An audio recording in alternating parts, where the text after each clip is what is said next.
जय श्री कृष्णा, राधे राधे।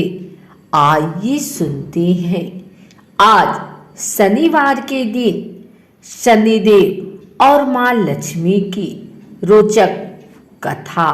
शनि क्यों देते हैं दंड?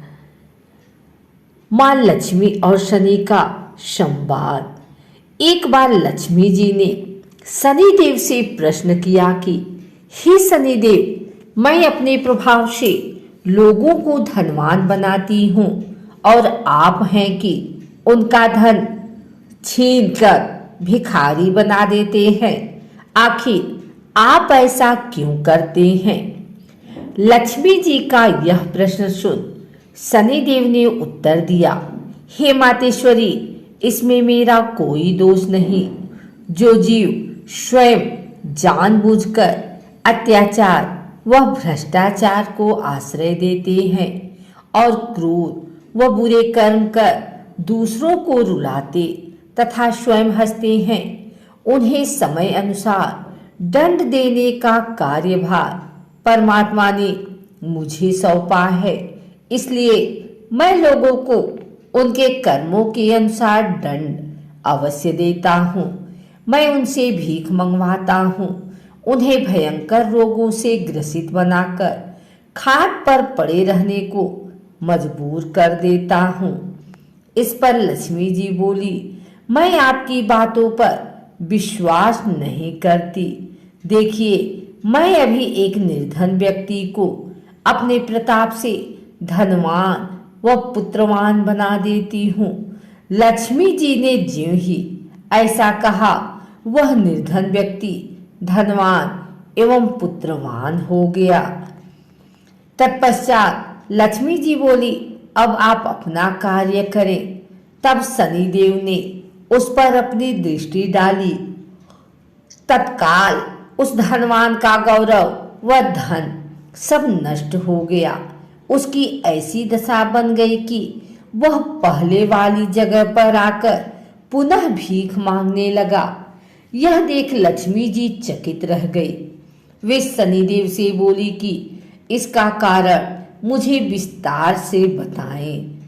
तब शनिदेव ने बताया, हे मातेश्वरी, यह वह इंसान है जिसने पहले गांव के गांव उजाड़ डाले थे, जगह जगह आग लगाई थी। यह महान अत्याचारी पापी व निर्जल जीव है। इसके जैसे पापी जीव के लिए भाग्य में सुख संपत्ति का उपभोग कहाँ है? इसे तो अपने कुकर्मों के भोग के लिए कई जन्मों तक भूखमरी व मुसीबतों का सामना करना है। आपकी दया दृष्टि से वह धनवान पुत्रवान तो बन गया, परंतु उसके पूर्वकृत कर्म इतने भयंकर थे जिसकी बदौलत उसका सारा वैभव देखते ही देखते समाप्त हो गया। क्योंकि कर्म ही प्रधान है और कर्म का फल भोगने के लिए सभी बाध्य हैं। लेकिन मैंने इसके दुष्कर्मों का फल देने के लिए फिर से भिखारी बना दिया। इसमें मेरा कोई दोष नहीं, दोष उसके कर्मों का है। शनिदेव जी पुनः बोले, हे मातेश्वरी, ऐसा शुभकर्मी जीवों को प्राप्त होता है जो लोग महान, सदाचारी, तपस्वी, परोपकारी, दान देने वाले होते हैं, जो सदा दूसरों की भलाई करते हैं और भगवान के भक्त होते हैं। वे ही अगले जन्म में ऐश्वर्यवान होते हैं। मैं उनके शुभ कर्मों के अनुसार ही उनके धन धान्य की वृद्धि करता हूँ। वे शुभकर्मी पुनः उस कमाए धन का दान करते हैं, मंदिर व धर्मशाला आदि बनवाकर अपने पुण्य में वृद्धि करते हैं।